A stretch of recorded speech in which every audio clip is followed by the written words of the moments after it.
Hello friends, எல்லாருக்கும் வணக்கம். Welcome back to homely princess channel. இன்றைக்கி நம்ம சேனலில் குழந்தைங்களுக்கு ஈவினிங்கில் கொடுக்குற மாதிரியான ஒரு ரெசிபி தான் பார்க்க போகிறோம். இதே ரெசிபி நீங்கள் டின்னராக கூட குழந்தைங்களுக்கு கொடுக்கலாம். ரொம்பவே ஹெல்த்தியானது, குழந்தைங்களுக்கு நல்லாவே டைஜஸ்ட் ஆகும். ஸோ தாராளமாக கொடுங்க. இது எப்படி செய்யலாம், இதுக்கு என்ன பொருள்லாம் தேவைன்னு வீடியோக்குள்ளே சொல்கிறேன். வாங்க வீடியோக்குள்ளே போகலாம். இப்போ பார்த்தீங்கன்னா நான் ஓட்ஸ் வச்சு தான் செய்ய போகிறேன். குழந்தைங்களுக்கு கொடுக்கும்போது ரோல்டு ஓட்ஸ்ன்னு கடையில் கேட்டால் கொடுப்பாங்க, மெடிக்கல் ஷாப்பில் கொடுப்பாங்க. அப்படிலாம் நீங்கள் ஆன்லைனில் கூட வாங்கிக்கலாம். ஸோ ரோல்டு ஓட்ஸ் வாங்கி அதை நல்லா ட்ரை ஃப்ரை பண்ணிவிட்டு அதை நல்லா பவுட்ரு பண்ணி இந்த மாதிரி ஒரு ஏர்டெட் கண்டெய்னரில் ஸ்டோர் பண்ணி வச்சுக்கோங்க. நான் அஷத் குட்டிக்கு அடிக்கடி கொடுக்கறதுனால இது மாதிரி ஸ்டோர் பண்ணி வச்சுருக்கேன். ஸோ இதிலேருந்து ஒரு 1.5 ஸ்பூன் அளவுக்கு நான் மாவு எடுத்து போட்டுக்கிறேன். ஸோ இதை நான் நல்லா கொஞ்சமாக லோ ஹீட்டில் வச்சு நல்லா கொஞ்சம் ஃப்ரை பண்ணிக்கிறேன். ஆல்ரெடி ஃப்ரை பண்ணது தான், இருந்தாலும் சரி கொஞ்சமாக நான் சூடு பண்ணிக்கிறேன். மற்றபடி இதை சூடு பண்ணணும் மறுபடியும் அவசியம் இல்லை. ஸோ இதை நான் கொஞ்சமாக ஃப்ரை பண்ணிவிட்டு இதை ஒரு மிக்ஸி ஜாருக்கு நான் ட்ரான்ஸ்ஃபர் பண்ணிக்கிறேன். அடுத்தது அதே பேனில் நான் அவல் எடுத்துக்கிறேன். ஒரு 2 ஸ்பூன் கிட்ட அவல் எடுத்துருக்கிறேன். சிவப்பு கலர் அவல் தான்.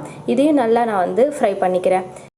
இதுவுமே ஜஸ்ட் சூடானால் போதும், ரொம்ப கலர் மாறணும்னு அவசியம் இல்லை. ஜஸ்ட் நம்ம கை பொறுக்கிற அளவுக்கு சூடு இருந்தால் போதும். இப்போ இதையும் நம்ம இந்த மிக்ஸி ஜாருக்கு ட்ரான்ஸ்ஃபர் பண்ணிவிட்டு நல்லா ஃபைன் பவுடரை அரைச்சிக்கலாம். அதுக்கு முன்னாடி இனிப்புக்காக நான் பார்த்திங்கன்னா கொஞ்சமாக பனங்கற்கண்டு சேர்த்துக்கிறேன்.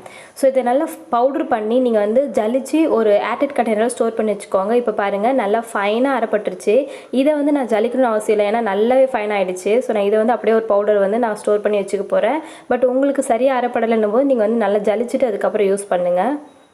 இந்த பவுடர் பார்த்தீங்கன்னா நீங்கள் ட்ராவல் டைம் ஃபுட்டாக யூஸ் பண்ணிக்கலாம். இல்லைனா ஒரு அர்ஜென்ட்டுக்கு நீங்கள் எங்கன்னா வெளியே குழந்தைய கூப்பிட்டு போகிறீங்கன்னா இந்த பாக்ஸ் அப்படியே நீங்கள் எடுத்துகிட்டு போயிட்டு அங்கே கூட நீங்கள் ஹாட் வாட்டர் மிக்ஸ் பண்ணி ஒரு 5 நிமிஷம் அப்படியே மூடி போட்டு வச்சுட்டிங்கன்னா இன்ஸ்டண்ட்டாக குழந்தைங்களுக்கு கொடுக்கறதுக்கு நல்லாயிருக்கும்.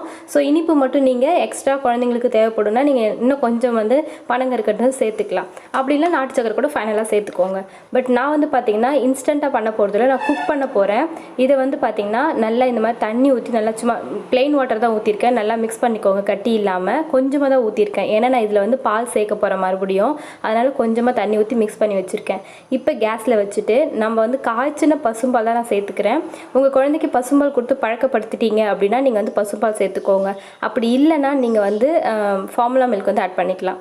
ஸோ இதை நல்லா நான் கைவிடாமல் நல்லா கிளறிக்கிட்டே இருக்கிறேன். இது பார்த்திங்கன்னா உங்களுக்கு நல்ல ஒரு திக் டெக்ஸ்சரில் கிடைக்கும். நல்லா கொதிக்க விடுங்க, சிம்மில் வச்சுருங்க. அவல் ஓட்ஸ் இது ரெண்டுமே பார்த்திங்கன்னா சீக்கிரமாக குக் ஆகிடும். அவல் பொறுத்த வரைக்கும் பார்த்திங்கன்னா நல்ல ஒரு குழந்தைங்களுக்கு வெயிட் கெய்னிங் கொடுக்கக்கூடிய பொருள் தான். நிறைய பேர் அவல் கொடுக்கலாமா டவுட் இருக்கும், தாராளமாக கொடுக்கலாம்.